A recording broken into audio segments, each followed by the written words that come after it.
야, 이 도둑년아. 재산도 서열대로 받는 거야. 어디서 둘째 주제에 들이대. 당장 절반 내놔. 딱 절반만 내놓으라고. 도둑년이라니 저는 그 자리에서 말문이 막혔습니다. 뭘 내놔요?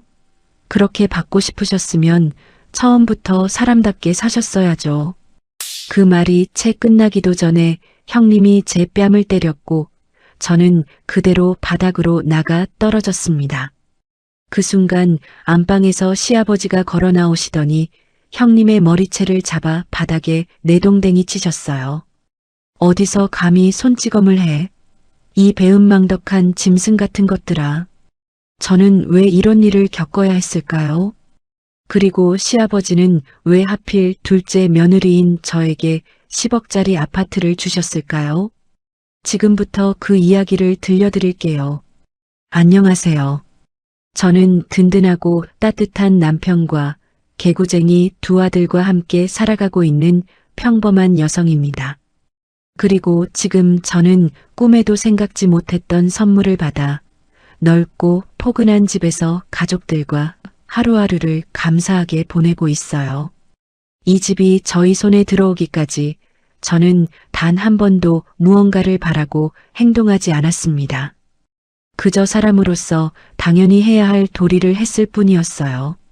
손에 잡힐 것도 눈에 보이는 보상을 기대한 것도 아니었는데 그 작은 마음들이 차곡차곡 쌓여 결국 이렇게 크고 뜻깊은 보답으로 돌아왔습니다. 그 선물을 주신 분과는 지금도 변함없이 따뜻하고 편안한 관계를 이어가고 있고요.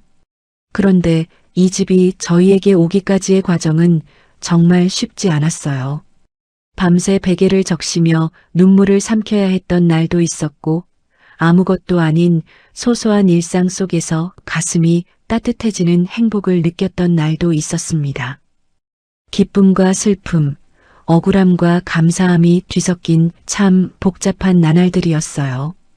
그리고 그 힘들었던 나날들 한가운데에는 저희를 끊임없이 지치게 했던 사람들이 있었습니다. 바로 시숙내외였어요. 오늘은 그 이야기를 처음부터 차근차근 풀어볼까 합니다. 저와 남편 재현 씨는 공통 지인의 소개로 처음 만났어요. 저는 작은 회사를 다니는 평범한 직장인이었고 남편은 경기도에서 시내버스를 운영하며 하루하루를 성실하게 살아가는 사람이었습니다.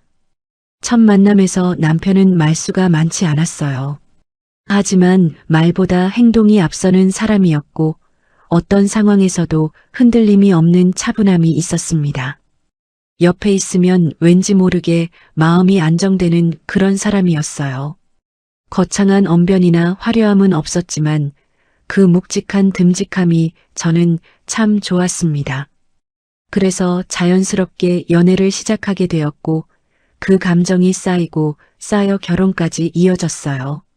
남편에게는 형님이 한 분 계셨는데 저희보다 먼저 결혼하신 분이었어요. 결혼 준비를 하면서 들은 이야기로는 시아버지께서 큰아들 내외 결혼 때 2억 원을 해주셨고 저희한테는 1억 원을 해주셨다고 했습니다. 솔직히 처음 그 이야기를 들었을 때 아예 서운한 마음이 없었다고 하면 거짓말이겠죠. 잠깐이나마 마음 한구석이 살짝 쓰라린 것도 사실이었어요. 하지만 곧 고쳐먹었습니다. 군인으로 평생을 살아오시면서 한 푼 두 푼 모으신 그 돈을 자식들을 위해 기꺼이 꺼내주신 시아버지의 마음이 느껴졌거든요. 1억이 작은 돈이 아닌데 그것조차도 감사하게 받아들여야 한다고 생각했어요. 그래서 저도 남편도 진심으로 감사하게 받아들였습니다. 시아버지는 군인 출신답게 굉장히 원칙적이고 강단 있는 분이셨어요. 표정 하나 말투 하나에도 오랜 군 생활의 기질이 배어있는 분이었죠.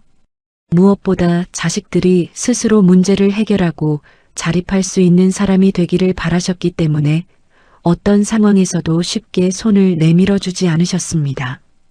냉정하다면 냉정하게 보일 수 있었지만 그것이 자식을 향한 사랑의 또 다른 방식이라는 것을 저는 어렴풋이 이해하고 있었어요. 그런 분위기 속에서 저와 남편은 아무리 힘든 일이 있어도 시댁이나 친정에 손을 내밀 생각 자체를 하지 않았습니다. 그것이 저희에게는 너무나 당연한 일이었어요. 우리가 선택한 삶이니 우리가 감당하는 것, 그것이 옳다고 믿었으니까요.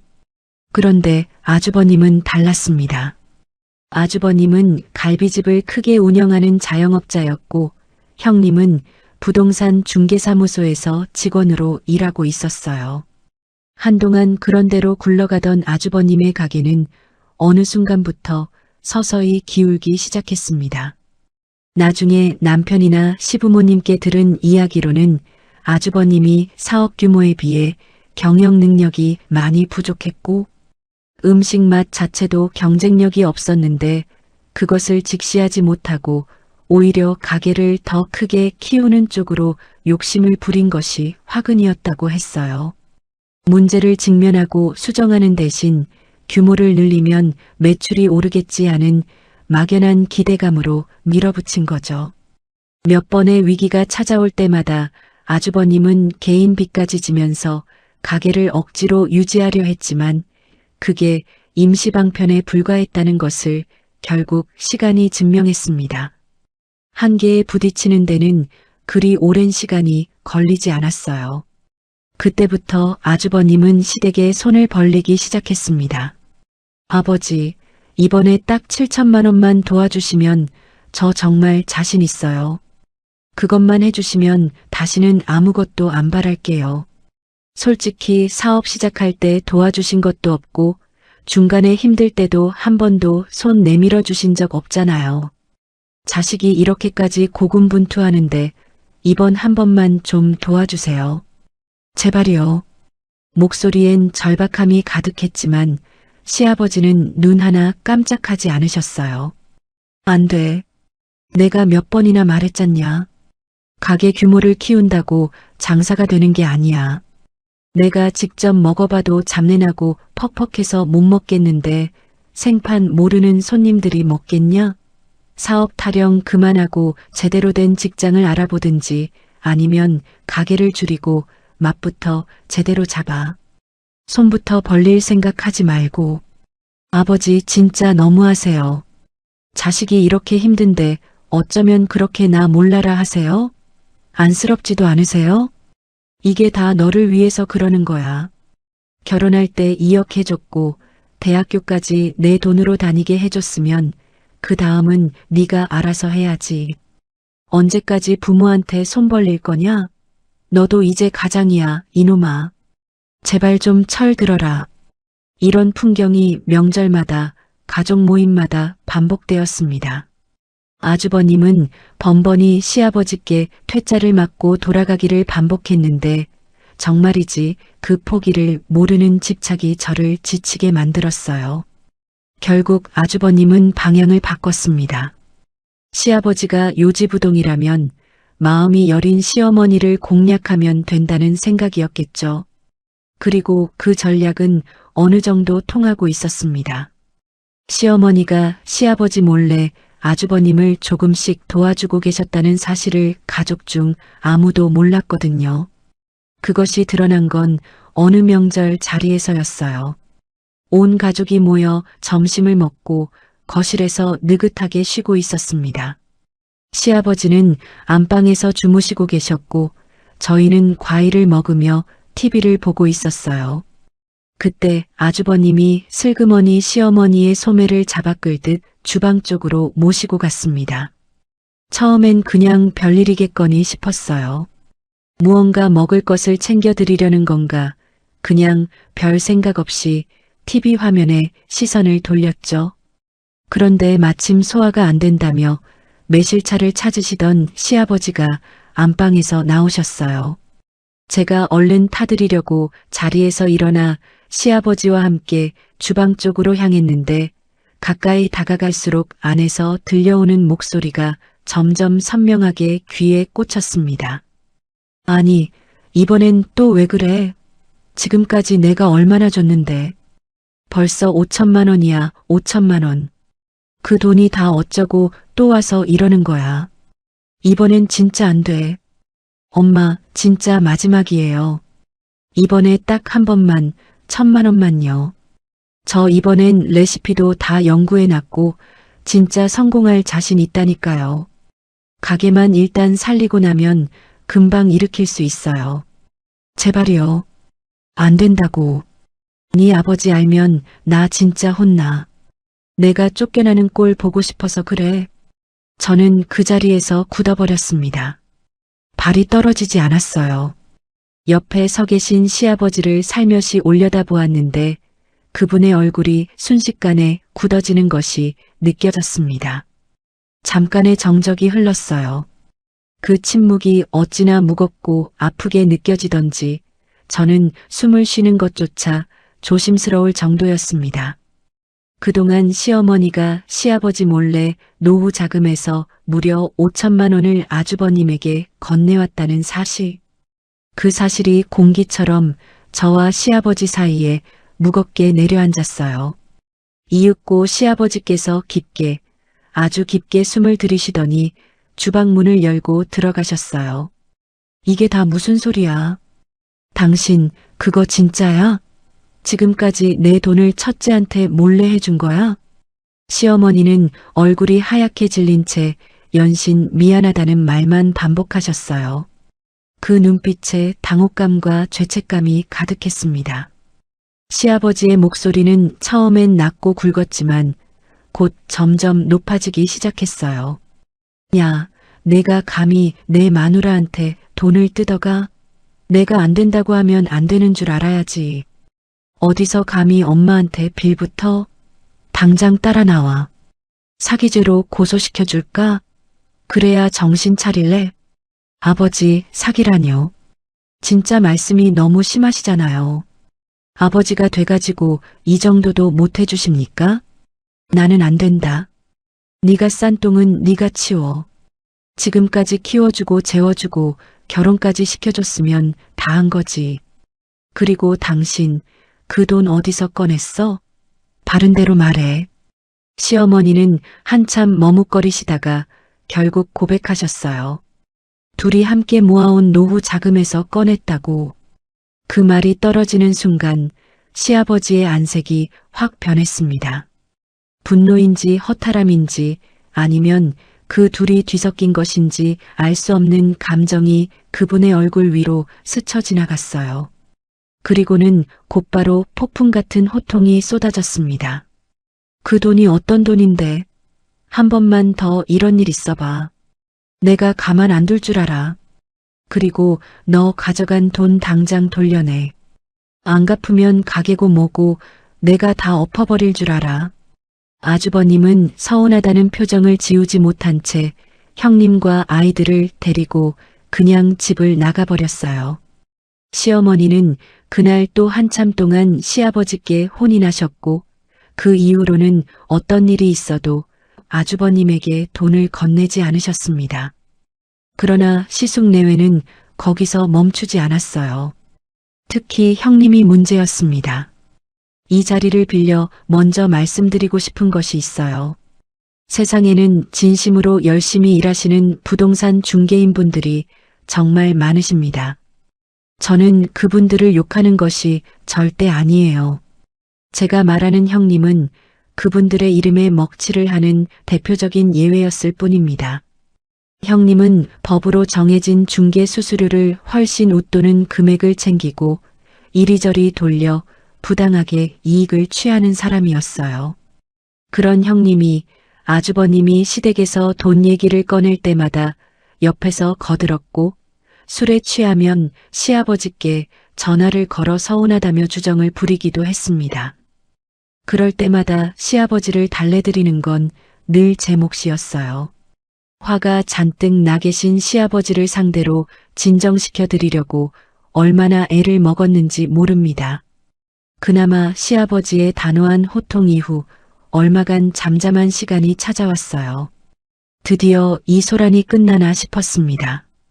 평온하게 살 수 있겠구나. 안도하는 마음이 들었어요. 그런데 그 안도감은 오래가지 않았습니다. 저희가 결혼한 지 6년이 되던 해의 어느 날 전혀 예상치 못했던 소식이 날아들었어요. 시어머니께서 건강검진 결과 암 진단을 받으셨습니다.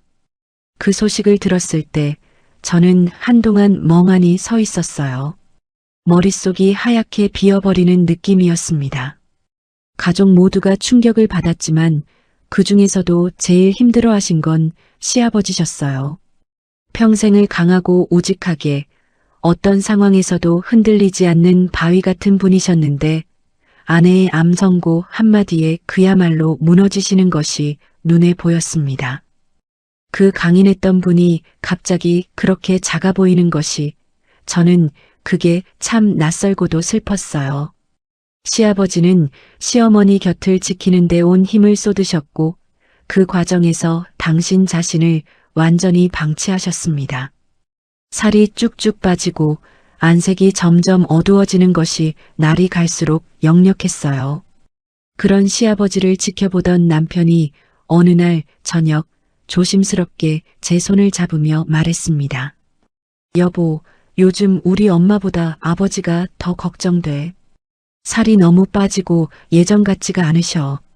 그래서 말인데 우리가 아예 들어가서 두 분을 모시면 어떨까? 형은 당연히 싫다고 할 사람이고 당신한테 미안한 마음이 크지만 내 생각엔 그게 맞는 것 같아. 저는 잠깐 눈을 감았어요. 솔직히 처음엔 당황스러운 마음이 없지 않았습니다. 다니던 직장도 그만두어야 할 것이고 이제 막 안정을 찾아가던 저희만의 생활을 내려놓아야 하는 거잖아요. 그 현실적인 무게감이 잠깐 머릿속을 스쳤어요. 하지만 얼마 지나지 않아 마음이 정해졌습니다. 점점 쇠약해지는 시아버지와 병마와 싸우는 시어머니를 그냥 지켜보고만 있다는 것이 제게는 오히려 더 힘든 일이었거든요. 보고도 모른 척하는 것이 차마 할 수 없는 일이었습니다. 알았어, 여보. 나도 느끼고 있었어. 두 분이 저렇게 힘드신데 당신은 오죽하겠어. 나도 며느리로서 두 분 저렇게 힘들게 노년을 보내시다가 가시면 마음이 안 편할 것 같아. 당신 생각대로 해. 같이 모시고 살자. 남편의 눈가가 촉촉하게 젖었습니다. 말없이 제 손을 꼭 쥐는 그 손에서 고마움과 미안함이 동시에 전해지는 것 같았어요. 아이들도 할머니, 할아버지와 함께 산다는 말에 방방 뛰어다녔습니다. 저희는 그렇게 살던 집을 정리하고 시댁으로 들어갔어요. 시댁에서의 생활이 시작된 후 저는 다니던 직장을 그만두고 시어머니 간호에만 전념했습니다. 항암 치료는 제가 상상했던 것보다 훨씬 혹독했어요. 머리카락이 한 움큼씩 빠질 때마다 시어머니는 말없이 그것을 바라보셨어요. 아무 말씀을 안 하셨지만 그 눈빛에 담긴 슬픔과 체념이 저는 너무 아프게 읽혔습니다.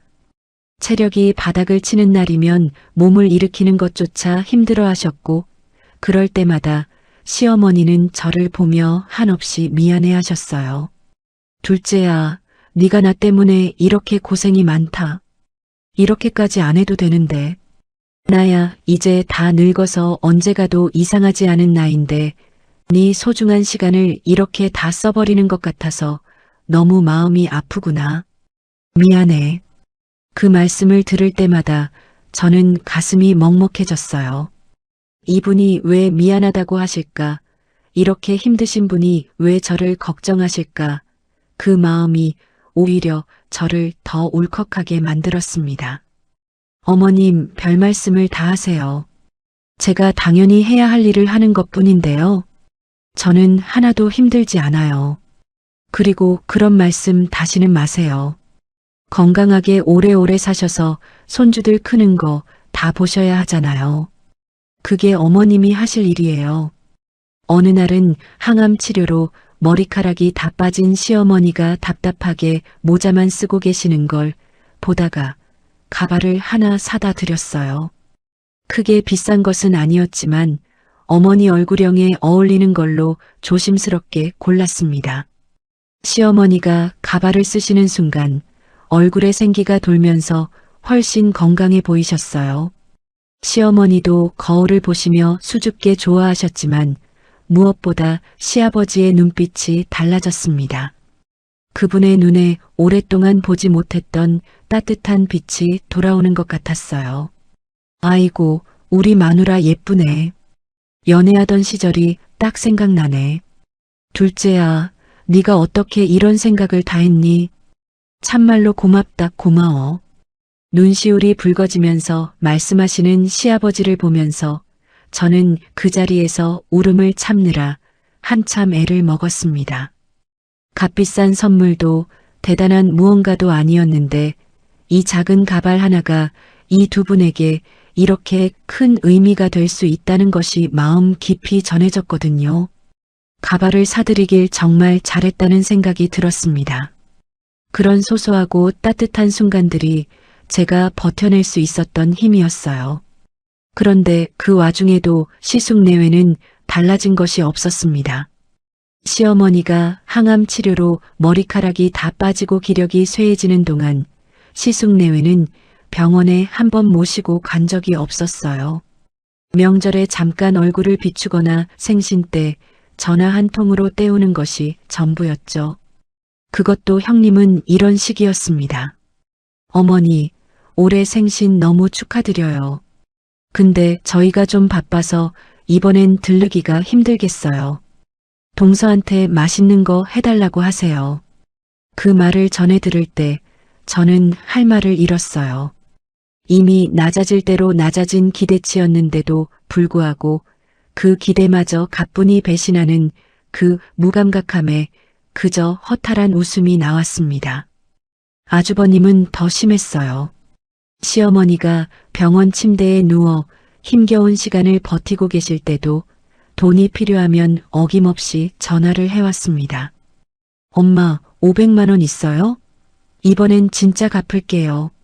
조금만 도와주세요. 그때마다 시어머니는 노발대발하셨어요. 야, 네 엄마가 지금 아픈데도 돈 얘기가 나오냐? 너는 진짜 사람이 맞냐? 장례식장에 와서도 돈 얘기할 놈이야. 한 번만 더 이 전화 오면 연락 다 끊어버릴 줄 알아.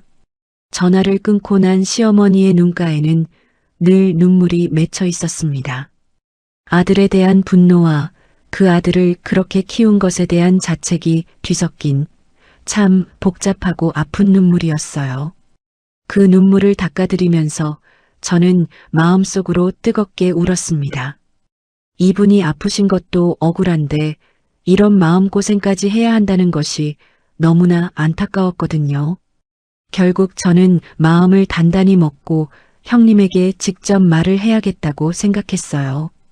어느 명절 온 가족이 모인 자리에서 저는 최대한 조심스럽게 입을 열었습니다. 형님, 오랜만에 오셨네요. 시부모님 두 분이 아주버님이랑 형님 소식 많이 궁금해하세요. 어머니 아프시고 나서부터는 거의 연락도 뜸하시고 통 들리질 않으셔서요. 종종 좀 내려오세요. 두 분 다 많이 섭섭해하신답니다. 어찌 보면 제가 너무 직접적으로 말을 했을 수도 있어요. 하지만 이 말은 반드시 해야 한다고 생각했습니다. 시부모님을 대신해 누군가는 이야기해야 했고 그 누군가가 저일 수밖에 없었으니까요. 그런데 형님의 반응은 제 예상을 훨씬 뛰어넘었습니다. 뭐라고? 야, 너 지금 나 훈계하는 거야? 어디서 감히 가르치려 들어. 직업도 없이 시간 많은 너나 챙기는 거지. 솔직히 말해봐. 잘린 거 아니야? 그래 놓고서 유세 떨려고 지금 그 쇼를 벌이고 있는 거 아니냐고. 그리고 막말로 시어머니가 나한테 해준 게 뭐가 있는데. 남들은 집도 사주고 차도 사주는데 이분들이 뭘 해줬다고 내가 병수발을 들어. 저는 그 말을 듣는 순간 온몸의 피가 거꾸로 솟는 느낌이었습니다. 할 말이 없어서가 아니었어요. 오히려 너무 많은 말이 목구멍 끝까지 올라왔는데 그것들을 전부 뱉어버리면 그 자리가 수습이 안 될 것 같아서 이를 악물고 참았던 거예요. 그때 안방에서 시아버지의 낮고 굵은 목소리가 들려왔습니다. 이번에도 역시 다 듣고 계셨던 거였어요.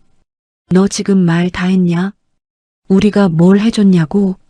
그럼 너네가 몰래 가져간 돈은 뭐냐? 결혼할 때 2억 해줬는데 그건 돈도 아니야? 그리고 너 감히 내 마누라한테 그따위 말을 해. 당장 이 집에서 나가. 그런데 그 자리에서 아주버님이 갑자기 얼토당토하는 말을 꺼냈어요. 아버지, 그리고 아버지 집 있잖아요. 이거 시세 보니까 지금 10억이 넘어요. 이거 파시는 건 어떠세요? 형님도 옆에서 바로 거들었습니다. 그러게요, 아버님. 그 돈 나눠주시면 저희도 좀 살 것 같은데요. 저는 그 말을 듣는 순간 숨이 턱 막혔습니다. 시아버지가 화를 내고 계신 그 자리에서 이 타이밍에 저 말이 나올 줄은 정말 몰랐어요. 시아버지도 어이가 없으셨는지 잠깐 말문이 막히셨다가 이내 더욱 거세게 호통을 치셨습니다. 이야, 이 배은망덕한 짐승 같은 것들아. 당장 내 집에서 나가. 앞으로 돈 얘기할 거면 다시는 찾아오지도 마라. 지금 안 나가면 경찰에 신고해 버릴 테니까 그렇게 알아. 시아버지의 포효 같은 호통에 형님과 아주버님은 그날 그대로 집에서 나가버렸습니다. 그 뒤로도 형님은 술김에 전화의 주정을 부렸고 시아버지는 전화를 끊어버리기 일쑤였어요.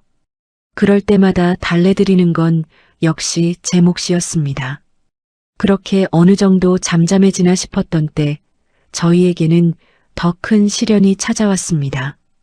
병이 호전되어 가고 있는 줄만 알았던 시어머니에게 전이가 된 것이었어요.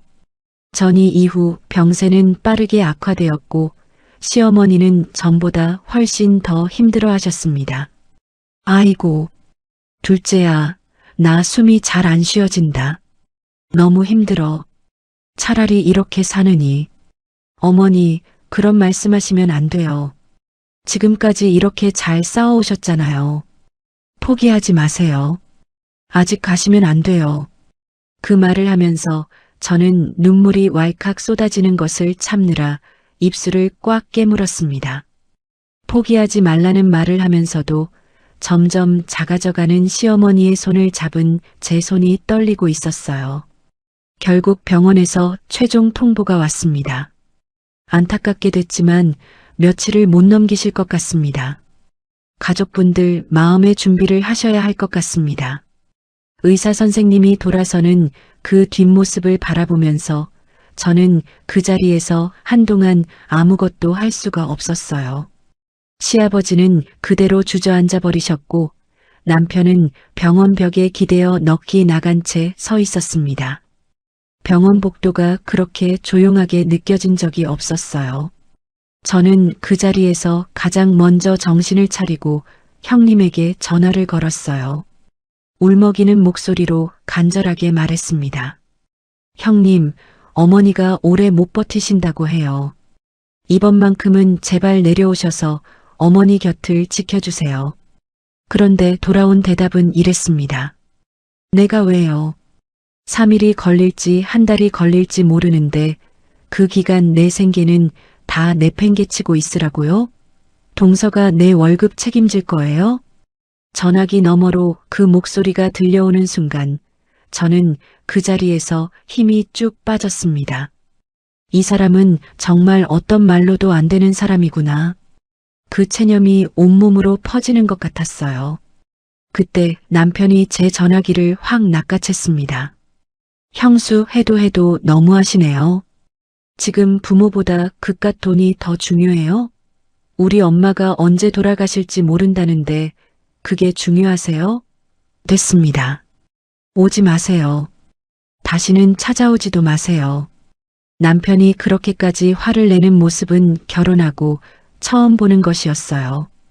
그 목소리 안에 얼마나 많은 것들이 쌓여 있었을지 저는 그 순간 남편이 너무 안쓰러웠습니다. 말없이 그 손을 잡아줄 수밖에 없었어요. 시숙 내외는 그날 바로 내려왔습니다. 눈물도 흘렸지만 어딘가 가식적으로 느껴지는 건 어쩔 수 없었어요. 그렇게 이틀 뒤 시어머니는 돌아가셨습니다. 저희는 많이 울었어요. 더 잘해드리지 못했다는 후회, 그래도 마지막을 곁에서 함께했다는 안도, 이제 정말 가셨구나 하는 허탈함이 뒤섞인 눈물이었습니다. 시어머니가 돌아가신 뒤 시아버지는 완전히 다른 사람이 되어버리셨어요. 안 피우던 담배를 피우기 시작하셨고 술을 매일 달고 사셨습니다. 하루에 4병씩 드시는 날도 있었어요.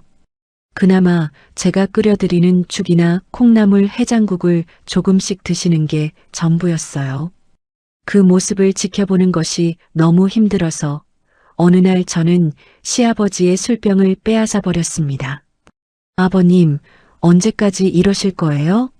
하루에 술 4병씩 드시면서 빨리 어머님 보러 가고 싶으신 거예요? 그러시면 저희 마음이 얼마나 아픈지 생각은 안 하세요? 남은 저희 자식들은요. 제발 좀 그만하시고 편해지세요. 시아버지는 아무 말씀이 없으셨어요.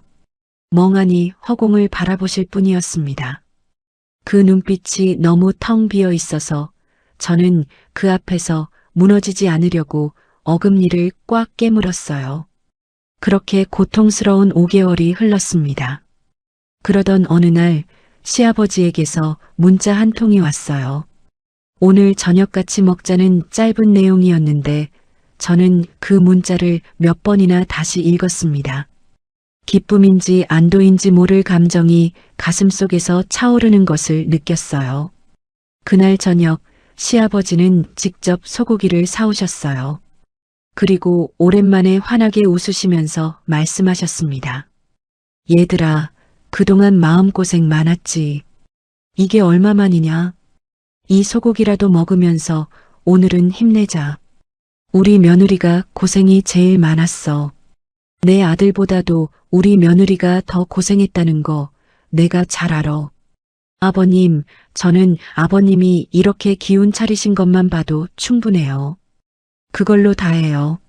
시아버지는 손주들 머리를 쓰다듬으시며 오랫동안 웃으셨어요. 그 웃음을 보면서 저는 소고기가 입에 들어가는지도 모르고 그냥 눈물이 났습니다. 기뻐서 나는 눈물이었어요. 저녁 식사가 끝나고 난 뒤 시아버지께서 뜻밖의 말씀을 꺼내셨습니다. 얘들아, 나 이제 고향에 내려가고 싶다. 여기서 산 세월이 20년인데 이제는 내가 자란 곳에서 조용히 지내고 싶어. 거기에 선산도 있고 거기가 더 편할 것 같다네. 저와 남편은 깜짝 놀라 말렸지만 시아버지는 이미 마음을 정하신 듯 했어요. 아니다. 내가 많은 생각을 했어. 니네 형하고 형수는 도저히 사람 새끼들이 아니야. 장례식 이후로 찾아온 적도 없고 겨우 한 번 연락 왔던 게 엄마 보험금 나온 거 있냐고 물어보는 거였어. 다 내 잘못이야. 내가 잘못 키워서 그래. 근데 이제라도 바로 잡아야지. 잠깐 말을 멈추신 시아버지가 저를 바라보셨어요. 그 눈빛이 참 따뜻했습니다.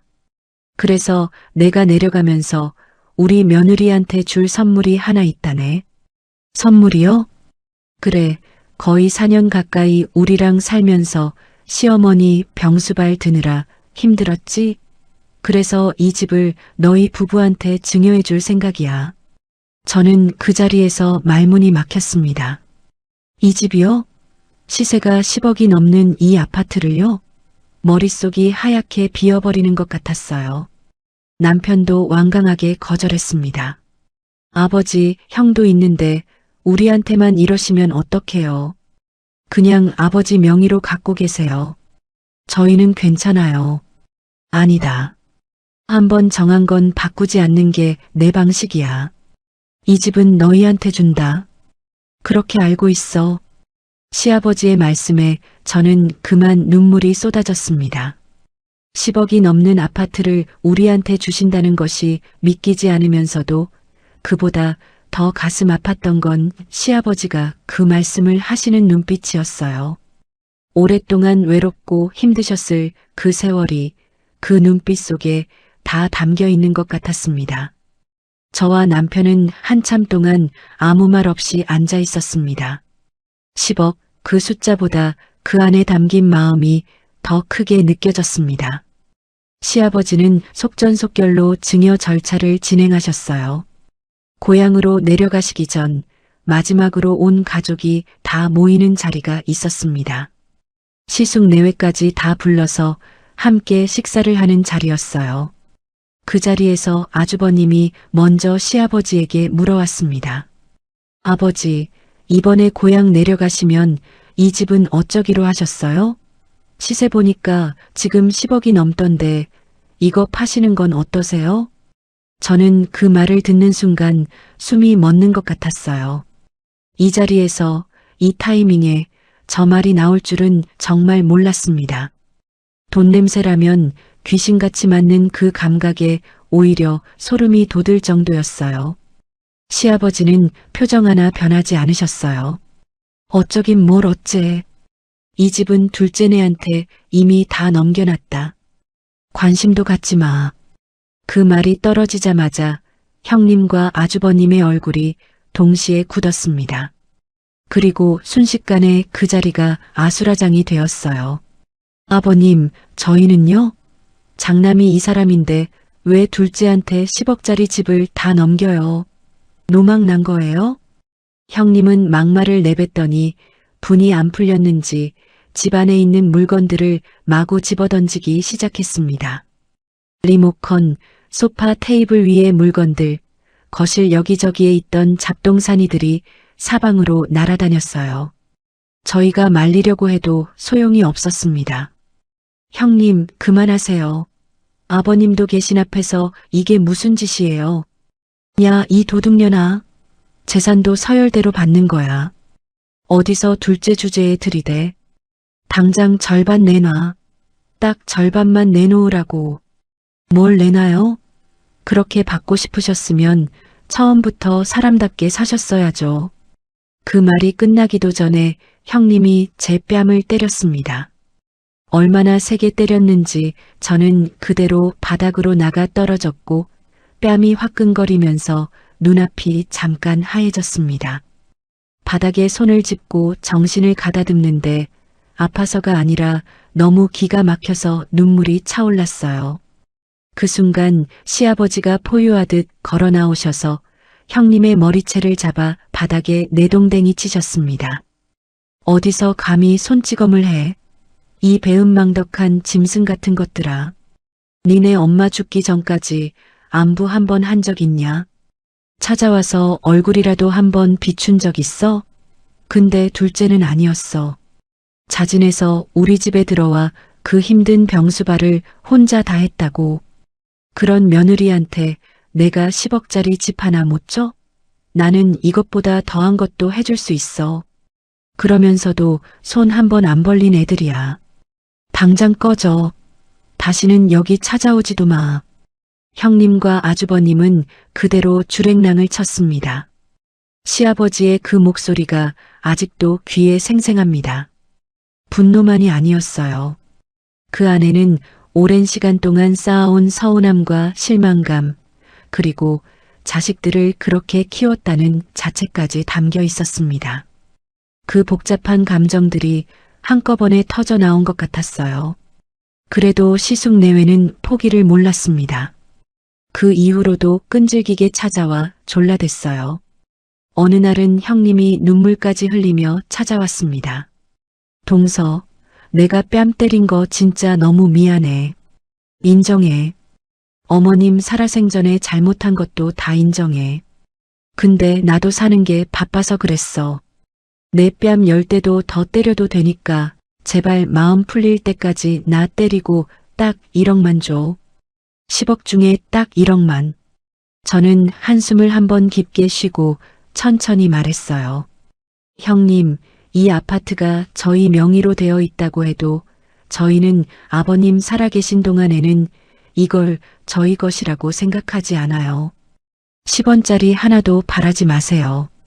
그리고 정말로 반성하셨다면 저한테 오셔서 빌게 아니라 아버님께 가서 그 모습 보여드리세요. 아버님 마음이 움직이시면 그때 말씀드릴게요. 그 전까진 어림도 없으니까 다시 이런 일로 찾아오지 마세요. 그 말에 형님은 기가 죽어 돌아갔고 그 뒤로는 더 이상 찾아오지 않았습니다. 지금 시아버지는 고향에 내려가신 지 1년이 넘었어요. 저희는 종종 내려가 얼굴을 뵙고 오는데 몸은 좀 여위셨어도 얼굴이 한결 편안해 보이세요. 눈빛에서 그 오랜 무게가 조금씩 걷히고 있는 것 같아 그것만으로도 참 다행입니다. 그분이 편안해 보이실 때마다 저는 조용히 시어머니께 감사한 마음을 전합니다. 당신이 우리 곁에 있어 주신 덕분에 이 가족이 지금 이렇게 있는 것 같아서요. 아주버님은 결국 사업이 완전히 망해서 지금은 일용직으로 생계를 이어가고 있다고 해요. 형님도 여전히 부동산 일을 하고 있지만 요즘 경기가 어려워 힘들어한다더군요. 조금은 정신을 차린 모양인지 아버지께 가끔 연락은 한다고 하더라고요. 아직 시아버지 마음이 열린 것 같진 않지만 그건 그분들이 스스로 만들어가야 할 몫이니까요. 저는 요즘 살림의 보탬이 되려고 다시 일을 시작했어요. 경력이 끊겼지만 다행히 할 수 있는 일자리를 구해서 한 달에 210만 원 정도를 벌고 있습니다. 남편은 10억이 넘는 아파트가 생겼는데도 불구하고 여전히 버스 기사를 하며 성실하게 하루하루를 살아가고 있어요. 하나도 변한 것이 없습니다. 그 모습이 참 좋아요. 아파트가 생겼다고 해서 생활 방식을 바꿀 생각은 없어요. 시아버지가 살아계신 동안은 이 집을 잠시 빌려 쓰는 마음으로 지낼 생각입니다. 이 집이 시아버지와 시어머니의 수십 년 삶이 담긴 공간이라는 것을 잊지 않으려 합니다. 그 무게를 기억하며 사는 것이 제가 할 수 있는 가장 큰 보답이라고 믿으니까요. 여러분, 가족 간의 갈등은 어디에나 있을 수 있어요. 하지만 그 갈등의 중심에 돈이 놓이는 순간 상처는 유독 깊어지고 회복되기까지 아주 오랜 시간이 걸리는 것 같습니다. 부디 여러분의 가정에는 그런 아픔이 없기를, 그리고 가족 안에 작고 따뜻한 마음들이 오래오래 이어지기를 진심으로 바랍니다. 긴 사연 읽어주셔서 진심으로 감사드립니다.